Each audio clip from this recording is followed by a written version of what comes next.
Հուսով է տեսնային, որ չի լինելու, որտեղ Եվրասիական միությունը ոչ մի բան չունի տալու Հայաստանին։ Տնտեսական առումով սա քաղաքական պրոյեկտ է, որովհետև էլ հասկանում ենք, եւ քաղաքական պրոյեկտներին պետք է քաղաքական վերաբերմունք, միշտ մենք այսպես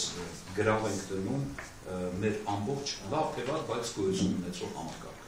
Ես համաձայն եմ պարոն Սարգսյանին, որ մենք Հայաստանը այսօր պատրաստ չի, եւ խոսքը բնավ մաքսատուրքերի մասին չի։ Այդուհանդերձ Հայաստանը այսօր որոշակի տնտեսական մոդել չեմ հաղթել, որոշակի տնտեսական մոդել է, որը որևէ կերպ չի կարող ներդաշնակվել այսօրվա իրավիճակում ռուսական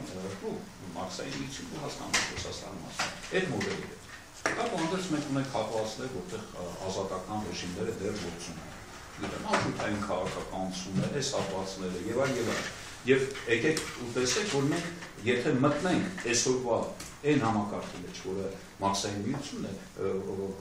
տնտեսապես եթե մտնենք, մենք բավականին մեծ լուրջ կորուստներ ենք ունենալ, համակարգային կորուստներ ենք ունենալ։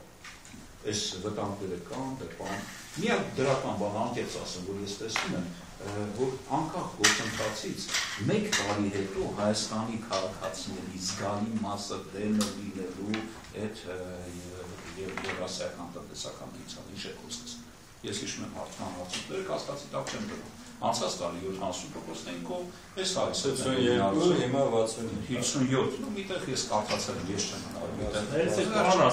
Բայց ես կներես համոզված եմ, որ մեկ տարի հետո հոկտեմբերի սկզբին մենք հավաքվենք արդեն մեծամասնություն որովհետև իրականում տեսնելու որ սա խաղքանք էր։ Սա ընդհանրապես քաղաքական պրոյեկտ էր, որի նպատակը այնքան էլ Հայաստանի ավանդակությունը չէ։ Ընդհանրապես անձերի խնդիր էր լուծում, իշխանության այսպես վերարտադրության շարունակության խնդիրներ։